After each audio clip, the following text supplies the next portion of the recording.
All right, hey everybody, it's Prison Mike here again. I wanted to take this time to go through the second of the two Drillmaster videos for their equipment. The first video was just a quick 1 through 15 so you could see going up on a piece of equipment for reference, and I briefly talked about a few things. This video I want to go over each of the individual Drillmaster's equipment pieces and what you're unlocking with it. I'm also going to go over the whole misfire thing briefly so you can see what that new skill debuff is. And then I'll finish the video off with just how I would approach upgrading these things and the best way I think to do this.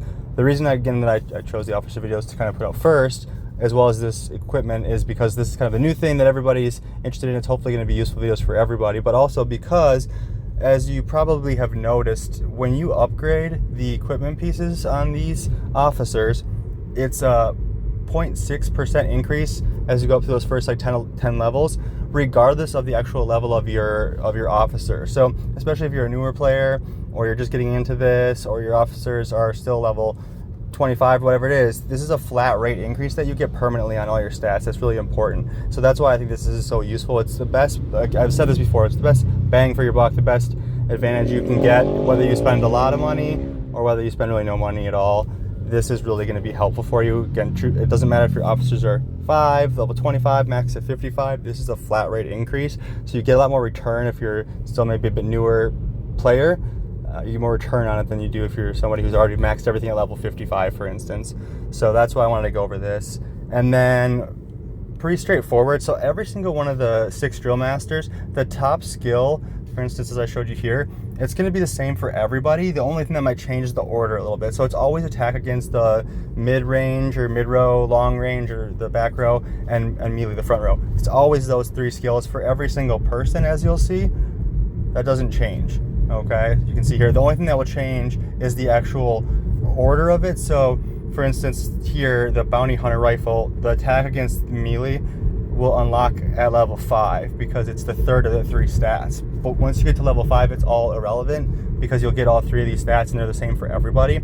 Same concept for the bottom of the 2 equipment pieces. So for the twin blades here, you can see it's always going to be mid-range attack reduction, long-range attack reduction, and then this all-troop misfire resistance. And so that's the same for everybody. So again, I'll just click here. You can see the order might be a little bit different, but it's long range attack, not damage, but attack reduction, mid range reduction, and all troop misfire resistance. So it's good to get these leveled up because they're just going to negate the attack. For instance, of all the warfare officers, the attack increase for long range, attack increase for mid range, it goes up by the same percentages. So this is just basically negating that buff when you're competing against somebody else. But it does make a big difference if you have a couple 100% total when you max out from all the different options to decrease somebody's attack. It can definitely help kind of offset a strong player's attack for either their mid-range or their long range. And then this all-troop misfire resistance. So if I go up to Medicini, whatever you want to call him here, you can see he has this EMP bomb at max level. So all the breakthrough skills is max at 18. So this is max at 18. You have a 35% chance of making the target misfire for 2 seconds. So it throws these 3 bombs equal to X amount of attack, X amount of damage based on the amount of troops you have surviving. And then every 10 seconds, when this fires against 3 people, you have a little more than a 33% chance of it activating this misfire stat. The other person that has this is going to be Selena here. So she has 2 attacks every 10 seconds that I only have it at level 11 right now, but it gives you basically a 30% chance at level 11 of this firing, excuse me. And again, it causes this misfire for 2 seconds. And what misfire does is it prevents a normal attack for 2 seconds. So the target can't launch normal attacks and can cast the skill while in misfire status, which is weird grammatically. Sounds weird the way they say that, but basically the disruptor stat, which is on your plane, is what would prevent casting your special skills or the other skills, like for your Titans. For each troop has one specific extra skill. Your planes, etc., they all have these special skills they can cast.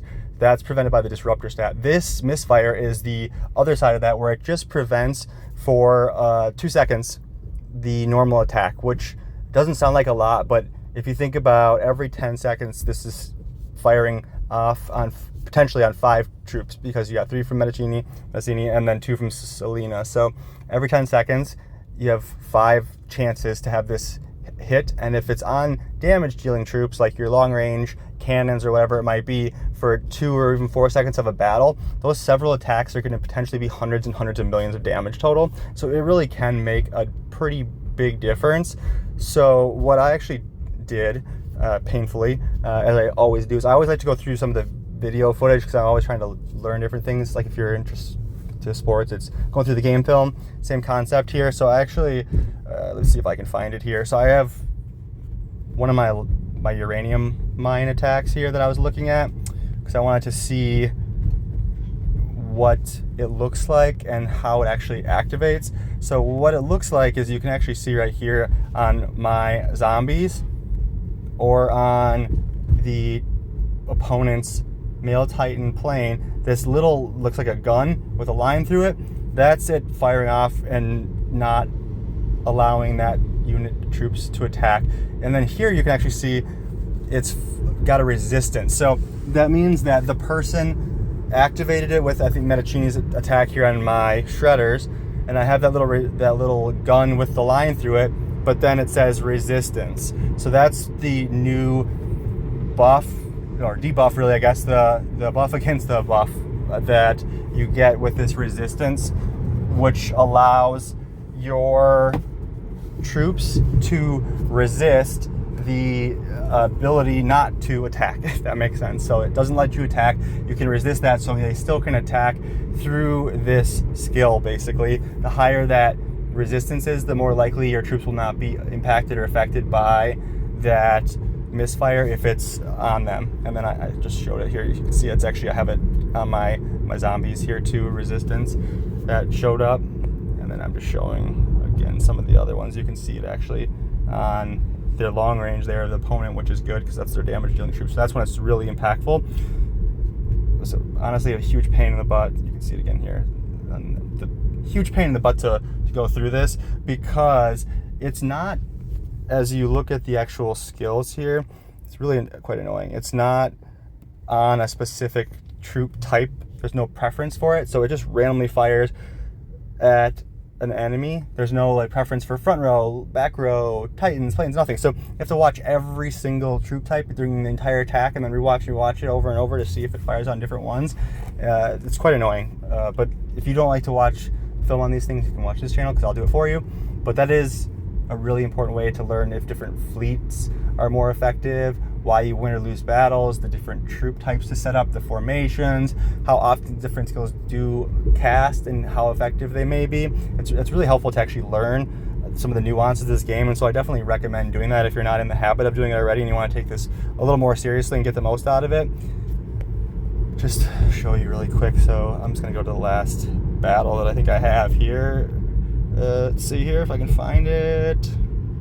So I think it was just this one. So if you just watch the actual video here, you can see there's just a lot, kind of a cluster F going on here. At first, it's hard to make anything out of it, but as the troops die out more, and you'll see things start to fire off as this fight goes on, with all the different things dropping. So this is what I basically just literally watched this over and over. You can see it there. I was on the long range on him. Now it dropped Mancini on multiple troops of mine and on his, and I got the resistance there, which was nice. So you can see in real time what it looks like. So it's pain to go through over and over again to look at that, but it is helpful to see in this fight that was, so the fights always start at 3 seconds, which is kind of silly, but like you can see when it starts, it's 3 seconds up there at the top. That's just when the battle actually truly starts. So this was 3 to 27 seconds, I think, when it went into through its entirety. So you've got essentially 15, so there's 3 times that every 10 seconds for a 30-second battle. So this would have fired at 3 seconds, at 13 seconds, and at 23 seconds. That you would have Mancini and Selena's actual breakthrough skills firing. So 5 times each of those 10-second periods would be 15 total chances, and it fired off 4 times in this battle, if that makes sense. Let's see here, I watched some of the other battles too, but this one was one that had more often, so it was a little bit easier to actually see. This one here, if you just watch right at the very beginning, the shredders, or excuse me, not my shredders, his shredders and my troops, I think it happens right at the beginning. You have to watch right on the right side there, and the resistance popped up on there. I think if that was this one, if I'm not mistaken. Yeah, you can see the resistance right there at the very, very beginning. So kind of interesting to see. It fires off there. There's a couple other ones in this one, but this is a little bit longer fight, and I actually saw it fire off less times total, so it's not hitting that often, but when it does, especially if it's on the long range, mid-range damage dealing troops, it can make a big, big difference in hundreds and hundreds of millions of damage in total. So I just want to cover that really quickly, because I do think that's important, since this is a whole new actual stat that they're applying. And if you go to your actual stats, you can see that over here, all troop misfire resistance. I've got 10.7% right now, which is not particularly impressive, but that'll change. And then this is when you click on it, misfire resistance. When troops are under the control of misfire, they have a chance to be immune from the misfire effect, and then increases their chances of immunity to misfire, which doesn't give you a lot of information, but from what I can tell, it's probably that it basically allows you to attack, at least, for instance, if it resists once for the 2 seconds that it's on them, that probably the resistance allows them to basically do a normal attack one of the 2 times they normally would for that 2 second period, if that makes sense. And that's the best I can figure from watching the videos on this so far, and it doesn't really provide a lot of other clarity, but it is good to negate that whenever possible, and it comes with it, so you're going to be getting it whether you like it or not. That being said, then, so I'll actually go through, I think, each of the individual people now. Let's just see if I can get to the right video here. All my albums, there are many. Let's see if I can find it here. Drillmaster. Yeah, so Katie. So this is her here. And then I have most of these unlocked just to level like 5, but I have from other people who've done this and other resources, I have everything. So I'll show you in this video here everything that's available. So for her initial, the carabine, you get the attack against all the different troop types. And then at level 10, you can unlock for the equipment expertise, advanced endurance, which I just had the picture of it at level 11. It's about 10.3% there, but obviously it'll start at level 1 for you. And then the other equipment expertise item is going to be the increase attack of all troops by 3% and increase the damage when attacking units with the shield by 3.6%. I've already talked about this in the other Warfare video. I'm not going to go over it too much more detail, but it's a pretty average stat for most things. It's more useful probably in like Triangle Wars, Dual Dominance, stuff like that, but it's fine. It does increase your overall attack too and damage against shields. That's great, but there are certainly better ones. So the Guard Rabbit is the, again, long range and mid range attack reduction, the misfire resistance, the advanced kill. So every officer has either the increased attack of all troops or increased HP and defense of all troops as their first equipment expertise stat. And then the second one here is reduces damage taken from mid-range troops. So if you've watched the other video, I put this as like the second tier priority. So the melee killer is the top thing in my opinion that you should focus on, hands down, by far. So the damage against melee troops is the most important. Burning down your enemy's front row and getting through that is so important. So that is probably the top one.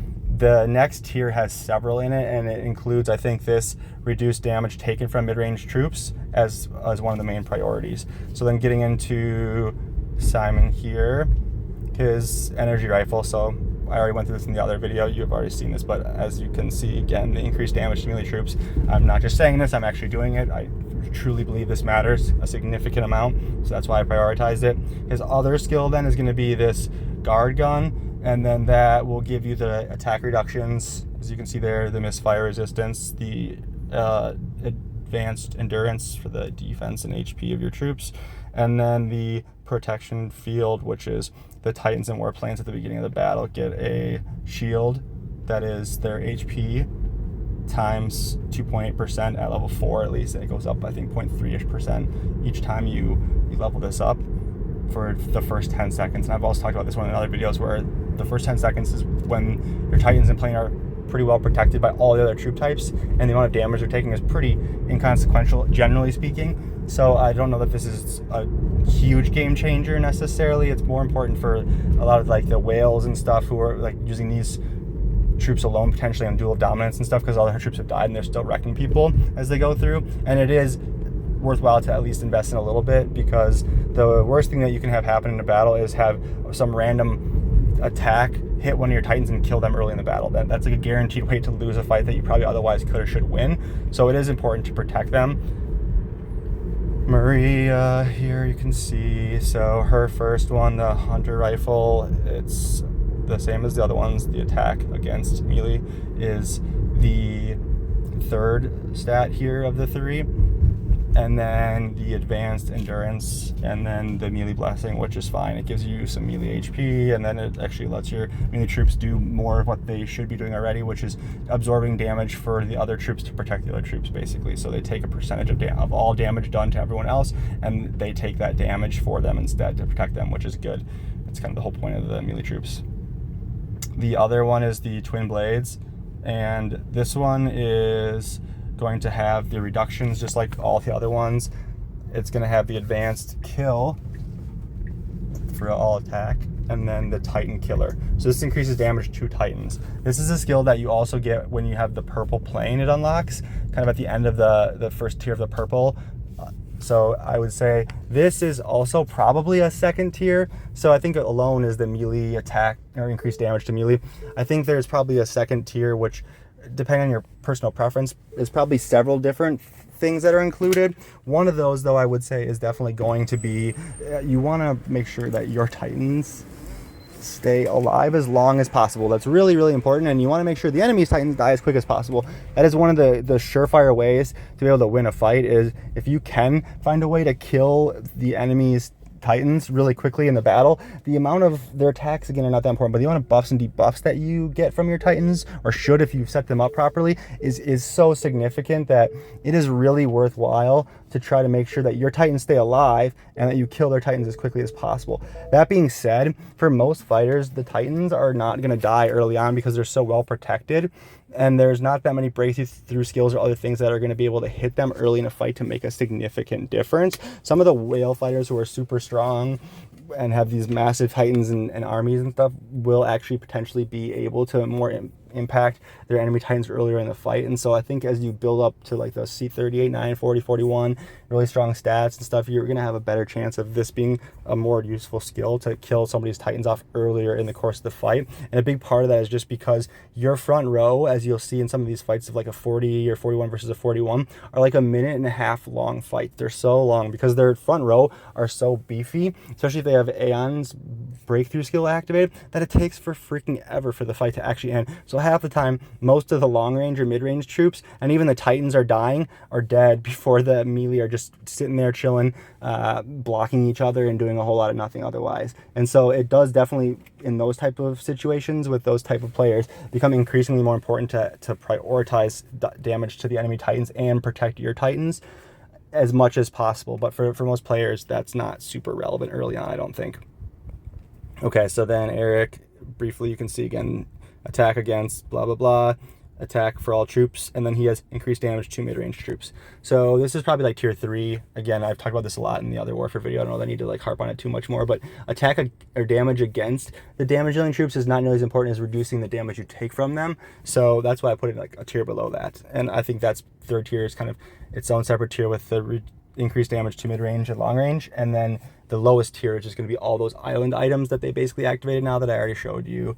For instance, like the melee blessing, the protection field, the impale, things like that. So there, yeah. So Eric, then his second one you can see here is the enemy mid and long range attack reduction, all troop misfire, and then endurance, and then the defense rampart, which is the first 10 seconds the 2 troops with the most units get a shield that's built based on their attack times the percent, and at level 5 it's 5.2%, for instance. This is better, I think, if you're mid-range again, because you're taking more fire and more damage as a mid-range damage dealing build, being closer to the action, closer to the melee. So I think that's probably more important there. For long range, it's less important. Again, it's only for the first 10 seconds of the battle, and hopefully you're not taking that much damage with your damage dealing troops because your melee are absorbing most of that. But again, probably the lowest tier with all the other island items, in my opinion. Selena, so here you go. The attack against all the different types, the advanced endurance, and then increased damage to long range troops. So again, increased damage 2 is probably that tier 3 to prioritize. And then the shadow rifle, this is enemy long range attack reduction, mid range attack reduction, the misfire. The troops there, you can see that increases all troop attack. And then Titan resistance, so Titan reduces damage taken by Titans. This is also in the planes, but it's, I think, a green level skill, so you get it pretty early on. Same concept as the increased damage to Titans. I think this is really important for the more end stage players, certainly. The bigger whale players, less important if you're still a lower level build or still kind of building out other things. I think you're better off prioritizing your troops with the increased damage to melee and reduce damage reduce damage from long range or mid range. But then you really don't want your Titans to die early. There have been a couple fights I've seen where I take random damage, massive amounts of damage from some random breakthrough skill or something, and it'll kill off one of my Titans, especially if it's the female Titan early, and that's just brutal. Like, you're guaranteed to lose in that situation if it's an otherwise relatively evenly matched fight, because of the amount of buffs and debuffs that, in particular, my female Titan puts on my troops. So it's devastating. So you really do want to make sure that you're buffing them up against damage, and also getting their HP and defense up in general too, so that they have good survivability, more than their attack, as I talked about in my Titan video. But anyways, then last but not least, Freya, she has the Dome Breaking Blade, increases attack for the mid-range, the melee, and against, again, long range. So just these are the same as everyone else. She also has the advanced kill for increased attack by all troops, and then the increased damage to Titans. So what you'll actually see in the difference between the Warfare and the Drillmaster officers is really actually that this Titan killer, it takes 2 spots up that for Warfare officers are otherwise occupied by kind of stupid island things that are not that important. So the Warfare officers actually have less of the good kind of a second equipment expertise stats that I think are really useful. So the Warfare officers are not actually as useful overall or as important to prioritize. I think it's better to focus on some of these Drillmasters, getting them up to level 15 where you can unlock these increased damage to Titans. They're much better than the island skills that you get for some of the Warfare officers.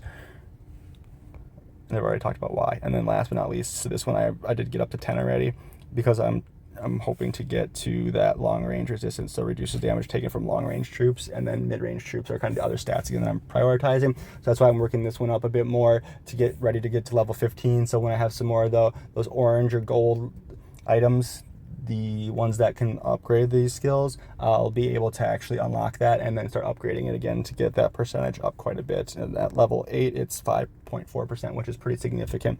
So that's, again, the second tier, along with the reduced damage taken from mid-range, and then the increased damage to and reduced damage taken by your Titans is kind of the other main thing that I've talked about in that tier. So that's kind of the breakdown. The only thing I was going to say otherwise is about prioritizing stuff is it doesn't matter much for these ones, unlike the Warfare ones, because of the fact that you basically get the exact same thing for everyone anyways. There's really not really the mix-up or variability with these ones. It's all the same stats at level 5. That just being said, any of the ones that have the increased attack against, so the attack against melee, for instance, here is already unlocked at level 1, right? So you don't need to worry about that as much. But for some of them, like here with Maria, attack against melee boost is not unlocked until level 5. And that's the one that matters by far the most of these 3 stats. The attack against mid-range, long-range is kind of blah, it's whatever. The one that really, really matters is the attack against the melee boost. That's so, so important. And so I think getting this one to level 5 would be a priority over other ones that already have that unlocked at level 1, just so you have this attack against melee boost activated as quickly as possible. So I prioritize getting this type of person to level 5 before the other ones to try to activate that skill that I think is one of the most important. So anyway, that's kind of the Drillmaster breakdown. Hopefully this is helpful and important stuff that you guys should know, should try to utilize. As always, like, comment, subscribe. If this is useful, you can share it with your alliance mates too. I much appreciate it. If you guys have any questions, feel free to ask in the comments. Thank you guys very much for watching. Really appreciate it. Prison Mike out.